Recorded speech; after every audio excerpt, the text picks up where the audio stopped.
नमस्कार, मैं नेहा द्विवेदी और आप देख रहे हैं इन खबर। भारत को आजाद हुए 76 साल हो गए हैं, लेकिन आज भी इस देश में महिलाओं की स्थिति बहुत दयनीय है। चाहे बात करें शिक्षा की हो या स्वास्थ्य की, महिलाओं को हर स्तर पर समझौता करना ही पड़ता है। भारत जैसे पितृसत्तात्मक समाज में महिलाओं के साथ और खास स्वास्थ्य नहीं ध्यान दिया जाता है। स्वास्थ्य पे ये बात हम अपने मन से नहीं कह रहे।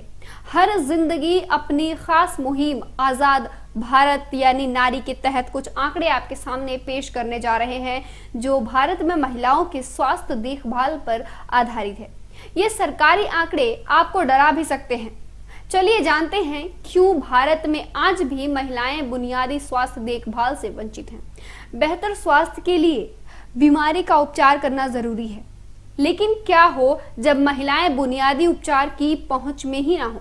ये आज के भारत की सच्चाई है। अखिल भारतीय आयुर्वेद विज्ञान संस्थान और हार्वर्ड विश्वविद्यालय के शोधकर्ताओं द्वारा की गई स्टडी में ये बताया गया है कि स्वास्थ्य देखभाल के मामले में भारी असमानता देखने को मिलती है। इस स्टडी में साल 2016 में जनवरी और दिसंबर के बीच एम्स ओपीडी में आए करीब 23.7 लाख लोगों का डेटा विश्लेषण किया गया। इस डेटा से ये पता चला कि 23.7 लाख लोगों में से केवल 37% महिलाएं ही इलाज करवा पाई, जबकि पुरुषों में ये प्रतिशत 63%, लिंगानुपात 1.69, जिसका मतलब है कि एम्स ओपीडी में इलाज कराने वाली प्रत्येक महिला के लिए 1.69 पुरुषों को इलाज हुआ। इलाज के मामले में दूरी भी अहम भूमिका निभाती है। साल 2016 में बिहार के सबसे प्रतिष्ठित अस्पताल एम्स में 84,926 महिलाएं गई, जबकि पुरुषों की संख्या 2 लाख से अधिक थी।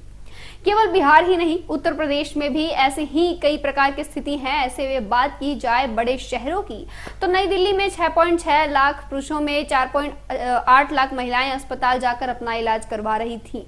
लेकिन अभी इसका एक कारण यात्रा लागत हो सकती है। इसके कारण महिलाएं स्वास्थ्य उपचार में वंचित रह जाती हैं, लेकिन पब्लिक ट्रांसपोर्ट के टिकट की कीमत कभी सभी लिंग के लिए समान है। एम्स द्वारा किए गए अध्ययन में ये पाया गया है कि बच्चों और वृद्ध लोगों के लिए असमानता काफी ज्यादा थी, वहीं मध्यम आयु के लिए यह परेशानी कम है।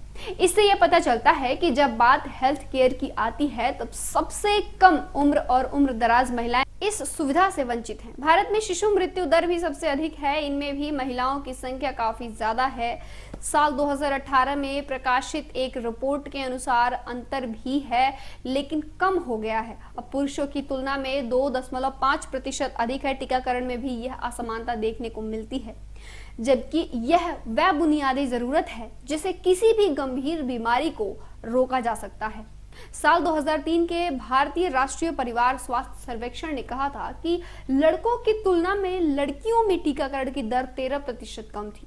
इस अंतर का एक कारण घरों में लड़कों की संख्या ज्यादा होना था। इन आंकड़ों में बदलाव आया जब साल 2015 की NFHS डेटा में बताया गया कि यह अंतर घटकर अब केवल 1% हो गया है। कोविड के समय में भी यह अंतर देखने को मिला था। साल 2022 की अंतरराष्ट्रीय समाचार आउटलेट DW ने भारत के टीकाकरण के डेटा का विश्लेषण किया था। यह डेटा सरकारी वेबसाइट कोविन से लिया गया था, जिसमें 1.63 बिलियन वैक्सीन का डेटा मौजूद था। इसमें 83 करोड़ मिलियन पुरुषों की वैक्सीन सुविधा मिली, वहीं महिलाओं में यह संख्या 79.2 करोड़ थी, यानी कि 3.8 करोड़ से अधिक खुराक का अंतर है। इस बड़े अंतर का कारण डिजिटल आयामों तक पहुंच में कमी, छोटे शहरों में वैक्सीन के लिए महिलाओं को प्राथमिकता न देना, वैक्सीन के प्रति लोगों को बीच भ्रम था।